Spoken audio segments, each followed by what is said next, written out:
ధ్యానంలో ద్వైతము, అద్వైతము అంటే ఏమిటి?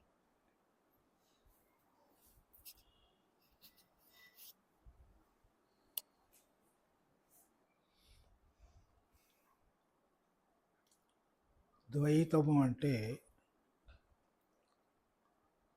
రెండు అని.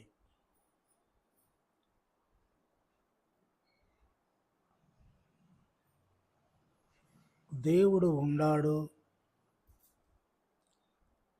మనము దేవుని కరుణను పొందడానికి ప్రార్థన చేయాలి, స్తోత్రం చేయాలి, జపము చేయాలి అని ఏదైతే మనం ప్రయత్నం చేస్తున్నామో, దేవుడు ఉండాడు, దేవునిలో మనము ఐక్యం కావాలి అంటే ఇక్కడ దేవుడు జీవుడు రెండు రకాలు అన్నమాట. జీవుడు దేవుడు, ఇది ద్వైతము అంటారు. ఈ ద్వైతము లేకుండా ఉన్నది ఒకటే, రెండు లేవు. రెండు ఉంటే ద్వైతం. ఇప్పుడు ధ్యానంలో ద్వైతము, అద్వైతము అంటే ధ్యానంలో రెండు రెండు ఏంటంటే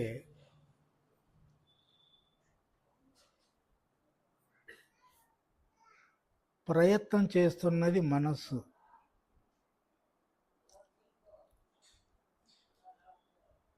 ప్రయత్నముతో మనస్సు లేని స్థితిలోకి వెళ్ళడం అనేటువంటిది అద్వైతం. మనసు ఉండి మనసు లేకుండా ఒకటి కావడం. మనసు వేరు, చైతన్యం వేరు. ధ్యానంలో మనసు వేరు, ధ్యానం వేరు అన్నప్పుడు ద్వైతం అవుతుంది. ఒకటే అంటే అది మనసు లేదా చైతన్యమా అనేటువంటిది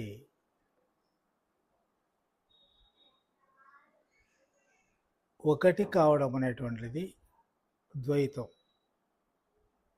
అద్వైతం. ఈ అద్వైత స్థితి అనేటువంటి దాన్ని మహనీయులు ఏం చెప్పారంటే,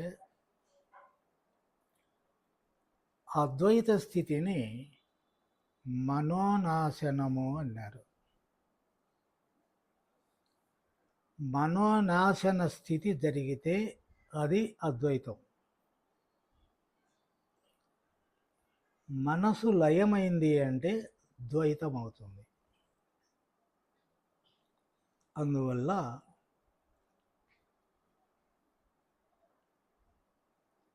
ఎంతోమంది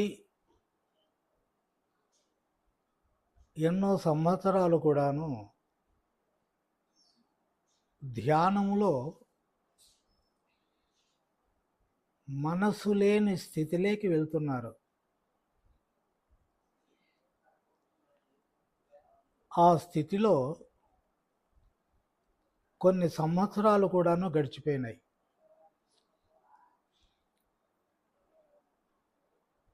ఎన్ని సంవత్సరాలు మనసు లేని స్థితిలో తపస్సు చేసిన, ధ్యానం చేసిన, తిరిగి ధ్యానం నుండి తపస్సు నుంచి లేచిన తర్వాత వారిలో ఇంతకు మునుపు ధ్యానానికి కూర్చోక మునుపు తన మనస్సులో ఏ ఏ కోరికలు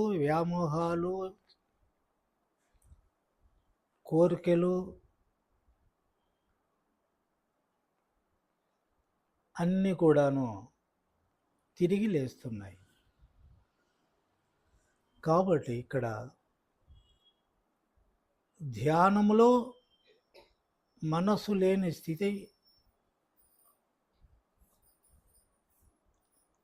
సంవత్సరాలుగా ఉన్నారు మనసు లేని స్థితిలో.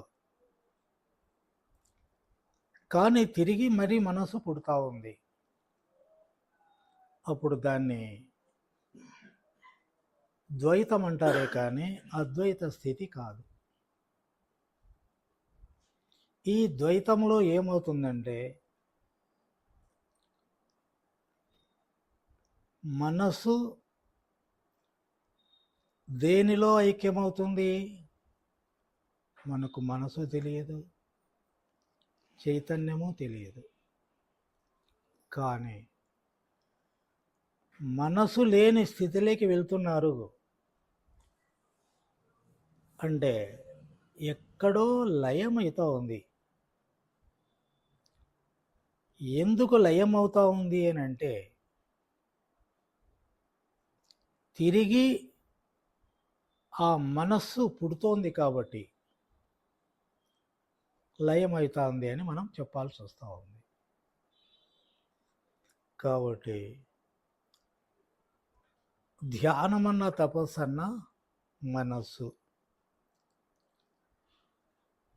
ఈ ధ్యానములో తపస్సులో మనస్సు లేని స్థితి వస్తూ ఉంది. లేని స్థితి అంటే ఎక్కడో మనసు లయం అవుతూ ఉంది. ఎక్కడో లయం కావడానికి లోపల ఒక స్థలము కానీ ఒక రూపము కానీ ఒక వస్తువు కానీ లేదు కాబట్టి మనసు లేదు. చైతన్యము అని మనం వాడాల్సి వస్తుంది కాబట్టి చైతన్యం అనేటువంటిది పోకుండా ఉంది, మారకుండా ఉంది. అందువల్ల మారేటువంటిది పోయేటువంటిది గుణము కలిగినటువంటి మనస్సు చైతన్యములో కలిసిపోయినప్పుడు దాన్ని మనోలయము అంటారు. అది అద్వైతము స్థితి అని అనిపిస్తుంది. కానీ తిరిగి మనసు లేచింది అంటే మళ్ళా ద్వైతం అవుతా ఉంది కదా. అందువల్ల ఈ మనస్సు అనేటువంటిది లయం అవుతా ఉంది. తిరిగి మనస్సు పుడతా ఉంది. మనసులో ఉండేటువంటి అన్ని లక్షణాలు మళ్ళీ పుడుతున్నాయి కాబట్టి దీన్ని మనోలయము అంటారు.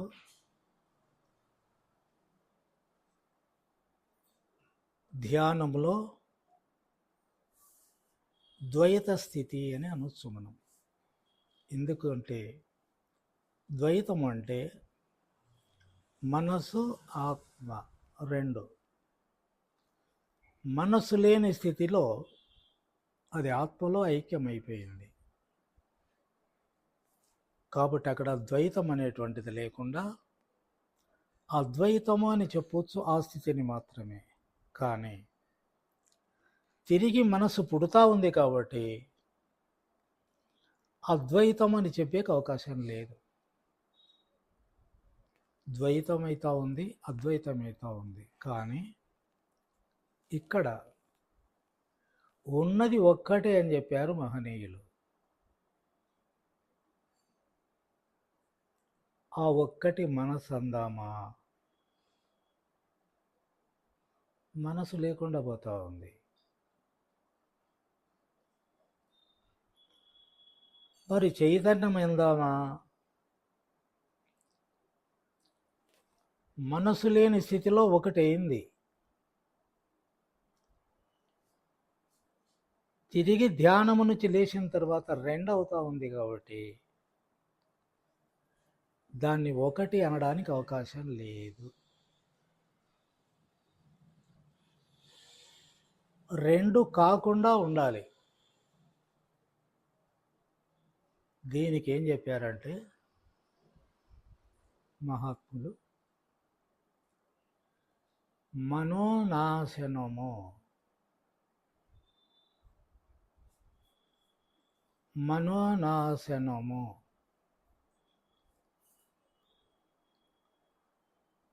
మనస్సు నాశనం కావాలి అన్నారు. మనస్సు నాశనమైతే ఉన్నది రెండే,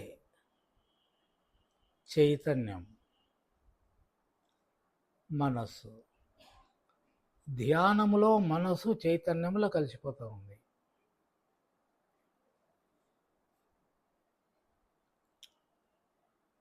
ఇది మానవ ప్రయత్నముతో సాధ్యమైనంత వరకు అద్వైత స్థితిలో ఉండగలుగుతున్నారు. కానీ తిరిగి మనస్సు తలెత్తుతోంది కాబట్టి అక్కడ మనస్సు ఉంది, చైతన్యము ఉన్నట్లే. నాశనం కావాల్సింది ఇక్కడ.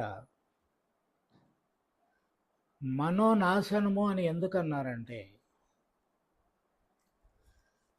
మనసు పుడుతూ ఉంది, కదులుతూ ఉంది, మారుతూ ఉంది, పోతూ ఉంది, వస్తూ ఉంది. కాబట్టి ఆ లక్షణాలన్నీ మనసుకున్నాయి. కాబట్టి మనోనాశనము, మనోనాశనం అన్నప్పుడు లయం అవుతుంది అని చెప్పడానికి ఏముంది ఇక్కడ?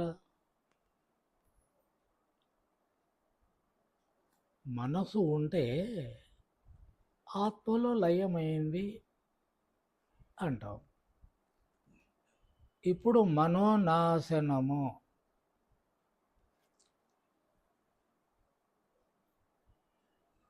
మనోనాశనం అన్నప్పుడు మనసు యొక్క స్వరూప స్వభావ లక్షణాలన్నీ కూడాను నాశనం అయిపోవాలి. నాశనమైతే అప్పుడు చైతన్యం ఒక్కటి మిగులుతుంది. దాన్ని అద్వైతం అన్నారు. మనసు నాశనమైనప్పుడు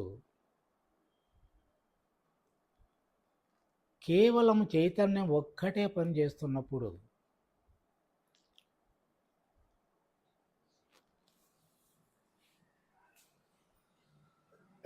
ద్వైత లక్షణాలు ఎలా ఉంటాయి?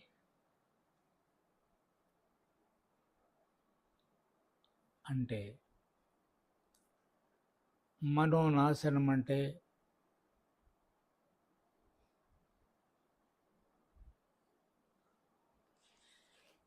మనకు బాగా అర్థం కావాలి అంటే మరణించడం, చావు. మరణించినప్పుడు నీకు మనస్సు ఉందా?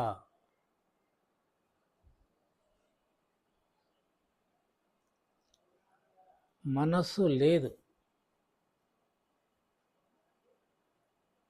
దాన్ని మనోనాశనము అంటారు. మరుజన్మ ఎత్తడానికి జీవుడు ఉండొచ్చు. జీవుడు మనస్సును, ప్రాణాన్ని తీసుకొని వెళ్ళిపోయి ఉండొచ్చు, మరుజన్మ ఎత్తొచ్చు. మనకు అర్థం కావడానికి మరణించినప్పుడు మనస్సు లేదు. గాఢంగా నిద్రిస్తున్నప్పుడు కూడాను మనలో మనస్సు లేదు. గాఢంగా నిద్రించినప్పుడు మనస్సు లేదు.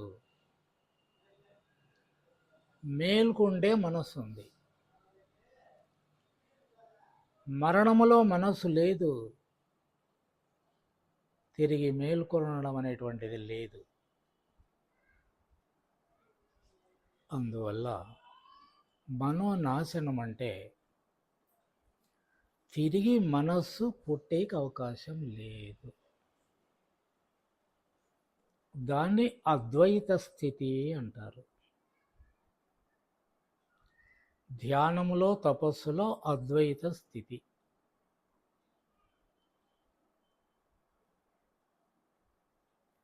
మనోనాశన స్థితి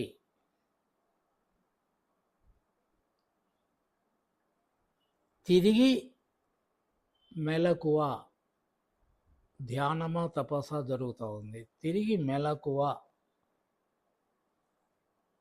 అనేటువంటి దానికి మనోనాశనమైనప్పుడు మెలకువ అంటే అర్థం ఏంటి?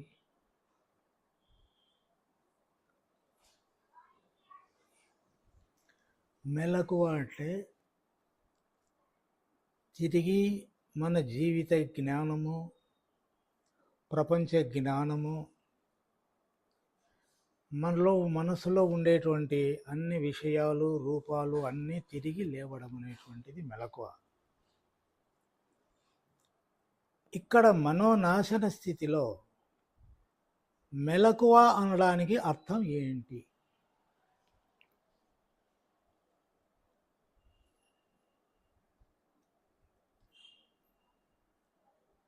మనసే లేదు,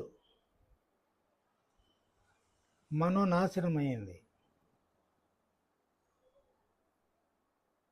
మరి మెలకువ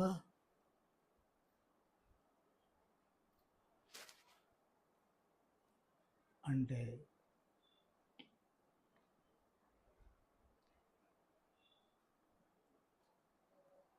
మనసుకు సంబంధించినటువంటి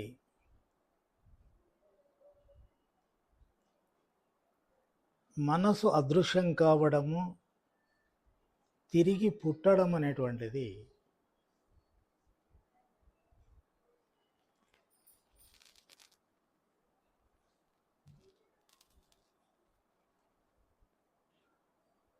భ్రాంతి.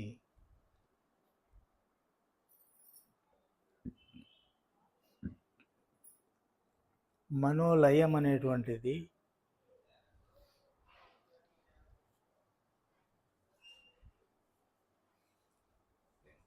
భ్రాంతి. భ్రాంతి అంటే ఈ మనసు పుట్టడం అనేటువంటిది శరీర భావన వల్ల మనసు పుడుతూ ఉంది. మనోనాశన స్థితిలో శరీర భ్రాంతి పుట్టడానికి అవకాశం లేదు. ఎందుకంటే నేను అనేటువంటి భావన ఉన్నప్పుడు మాత్రమే మెలకువ, శరీర భావన. మనోనాశనమైనప్పుడు, మనోనాశనము అంటే నేను నాశనం కావడం.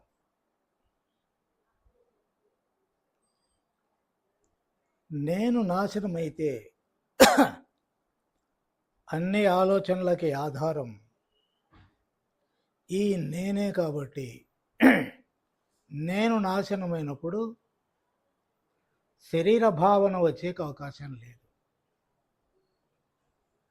శరీర భావన ఎప్పుడైతే నీకు లేదో నీవు లేవు. నీవు లేవు. నేను చనిపోయినానా ఉన్నానా, చనిపోవడము చనిపోకపోవడం అనేటువంటిది ఇక్కడ వర్తించదు. నీవు లేవు అంటే నీ భ్రాంతి లేదు, నీ సాధన లేదు, నీ జీవితము లేదు, ప్రపంచము లేదు. మనోనాశనం కేవలము చైతన్యము, చైతన్యము. ధ్యానము నుంచి, తపస్సు నుంచి లేచిన తర్వాత